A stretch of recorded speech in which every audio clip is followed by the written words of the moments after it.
Hello friends, എല്ലാവർക്കും നമ്മുടെ ചാനലിലേക്ക് ഹൃദയം നിറഞ്ഞ സ്വാഗതം. ഇന്ന് നമ്മളൊരു സൂപ്പർ സിമ്പിൾ ആയിട്ടുള്ള കുറുമയാണ് ഉണ്ടാക്കുന്നത്. ഇതിന് ഒത്തിരി വെജിറ്റബിൾസ് ഒന്നും വേണ്ട. ഉരുളക്കിഴങ്ങും ക്യാരറ്റും കൊണ്ട് ഇത് നമുക്ക് പെട്ടെന്ന് റെഡിയാക്കാൻ പറ്റും കേട്ടോ. ഇത് നമുക്ക് അപ്പത്തിന്റെയും ഇടിയപ്പത്തിന്റെയും ചപ്പാത്തിയുടെയും എന്തിന്റെ കൂടെയാണെങ്കിലും കൂട്ടാൻ പറ്റുന്ന ഒരു സിമ്പിൾ ആയിട്ടുള്ള കറിയാണ്. അപ്പൊ നമുക്കിനി വീഡിയോയിലേക്ക് പോയാലോ? അപ്പൊ ഇതിനു വേണ്ടിയിട്ട് നമ്മൾ ആദ്യം ഒരു കുക്കർ അടുപ്പത്ത് വെക്കുവാണേ. പിന്നെ ഇതിലേക്ക് കുറച്ച് വെളിച്ചെണ്ണ ഒഴിച്ചു കൊടുക്കുവാണേ.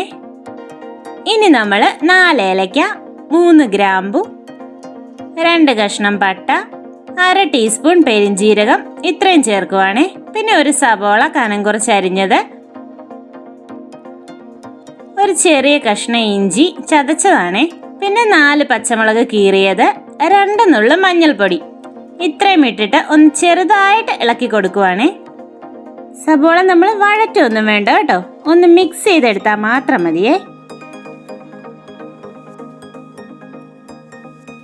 ഇനി നമ്മൾ ഇതിൽ 3 ഉരുളക്കിഴങ്ങ് ചതുര കഷ്ണങ്ങളായിട്ട് മുറിച്ചത് ചേർക്കുവാണേ. പിന്നെ 2 ക്യാരറ്റ് ചതുര കഷ്ണങ്ങളായിട്ട് മുറിച്ചതും കൂടി ചേർക്കണം.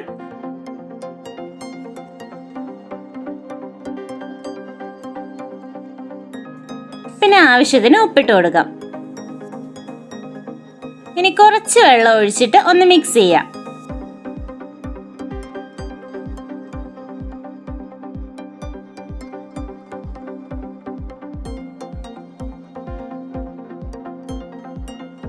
പിന്നെ കുക്കറിന്റെ അടപ്പ് വെച്ച് അടച്ചിട്ട് ഒരു വിസിൽ അടുപ്പിക്കാം.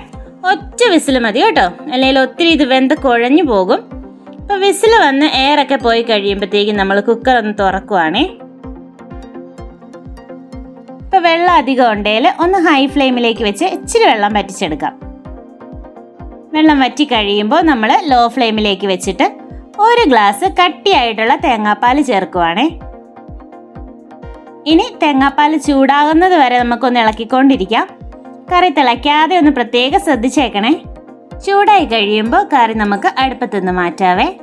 ഇനി നമ്മൾ കടുക് താളിച്ചൊഴിക്കാനായിട്ട് ഒരു ചെറിയ പാനിലേക്ക് എണ്ണ ഒഴിച്ചിട്ട് കടുകിടാം. പിന്നെ കറിവേപ്പില കൂടി ചേർത്തിട്ട് ഇത് കറിയിലേക്ക് നമ്മൾ ഒഴിക്കുവാണേ.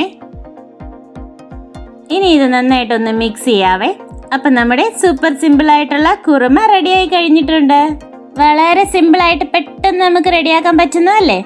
ഇത് നമുക്ക് അപ്പത്തിനും ഇടിയപ്പത്തിനും ചപ്പാത്തിക്കും ഒക്കെ കൂടെ കൂട്ടാൻ പറ്റുന്ന സിമ്പിൾ ആയിട്ടുള്ളൊരു കറിയാണ്. അപ്പോൾ ഒരു തവണ ഇത് ഉണ്ടാക്കുവാണെങ്കിൽ എപ്പോഴും നിങ്ങൾ ഇത് തന്നെ ഉണ്ടാക്കിക്കൊണ്ടേയിരിക്കും. അത്രയ്ക്ക് ടേസ്റ്റിയാണ് കേട്ടോ. അപ്പം മറ്റൊരു സൂപ്പർ വീഡിയോയുമായി വേഗം തന്നെ കാണാം. Bye bye, thank you.